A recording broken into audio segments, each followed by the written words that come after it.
There's a pattern I see with every leader I coach through a presence development engagement. They start the work, they change the behaviors, and then about 6 weeks in, they want to know, is it working? The answer is almost always yes, but not in the way you're measuring. This is the most common reason people abandon executive presence development. They measure perception too early, see minimal movement, and conclude the work isn't producing results. They stop practicing. 3 months later, a 360 comes back with the same feedback. The work was producing results. They were measuring the wrong timeline. Behavioral milestones and perception milestones operate on fundamentally different timelines. Measuring the wrong one at the wrong time produces false negatives that kill motivation. Measuring both and understanding the lag between them prevents premature abandonment of development work that is producing results.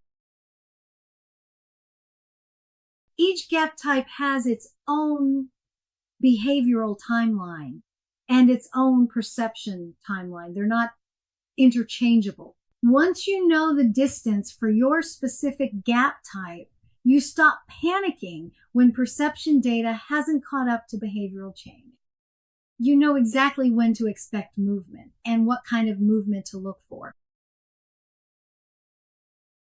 This table is the reference framework you'll come back to throughout your 90-day plan, so take a moment with it.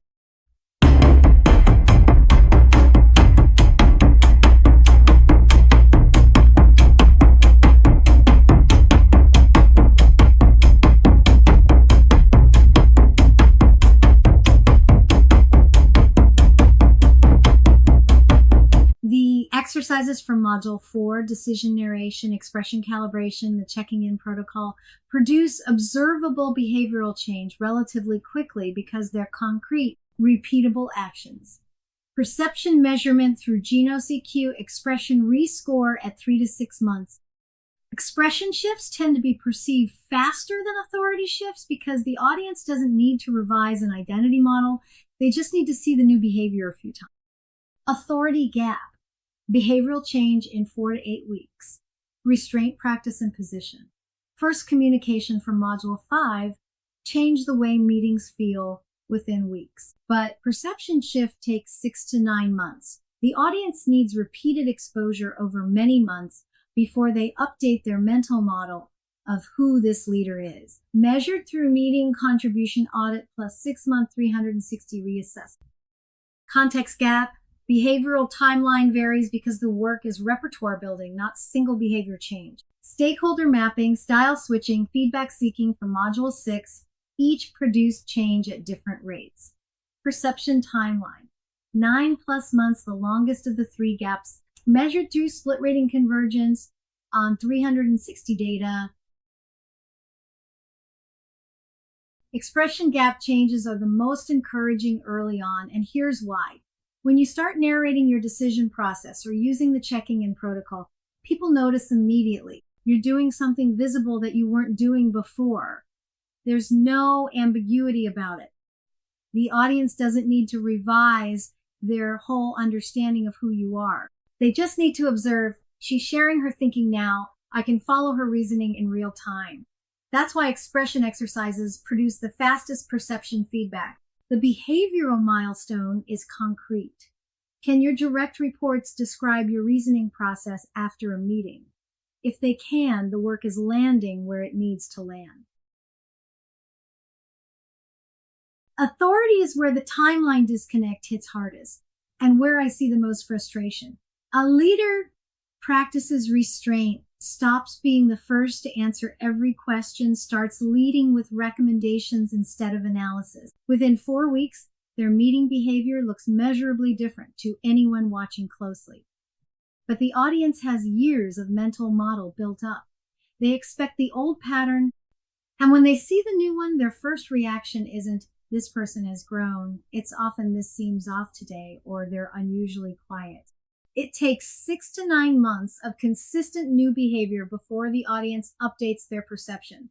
They need to see the new pattern enough times to trust that it's the real pattern, not an anomaly.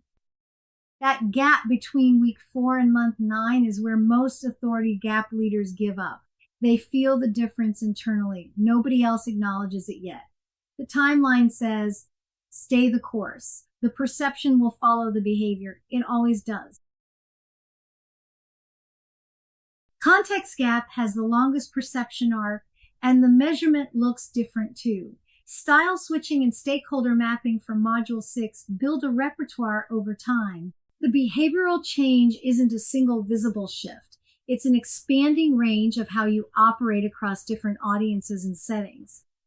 The signal of progress is split rating convergence. If direct reports rated you 4.2 and senior stakeholders rated you 2.8 at baseline, the signal of progress is those numbers moving toward each other.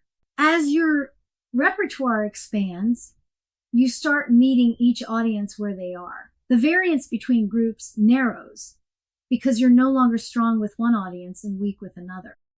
9+ months. The longest wait, but when it lands across every audience simultaneously. That's the payoff of repertoire building. Here's where this becomes personal to your development. Think about the exercises you practice from modules 4, 5, or 6. Which specific exercise have you used most consistently? Now trace it forward. What's the behavioral milestone for that exercise? And what's the perception shift it targets? If you practice decision narration from Module 4, the behavioral milestone is whether your direct reports can now describe your reasoning process after a meeting. The perception milestone is whether your next Geno's EQ expression score rises. If you practiced restraint from Module 5, the behavioral milestone is measurable through a meeting contribution audit at weeks 4 and 8. Are you speaking on fewer topics with more strategic positioning? The perception milestone is a 360 reassessment at month 6. Those 3 answers, which exercise, which behavioral milestone, which perception milestone, become the backbone of your 90-day plan in the next unit. Here's the measurement cadence. Behavioral check at weeks 4 and 8. Confirm the exercises are producing observable change. You don't need a formal instrument, a meeting contribution audit, or asking a trusted colleague is enough. Targeted reassessment at month 3 to 4. Gap-specific instruments, Geno's EQ for expression, contribution audit for authority, split rating analysis for context. Full post-engagement assessment at month 6. The 360-degree perception data that shows whether the audience has caught up to the behavioral change. These 3 checkpoints map directly to the 90-day plan you'll build in the next unit. You now know what to measure and when to measure it. The next step is building the plan that puts all of this into a sequence you can actually follow.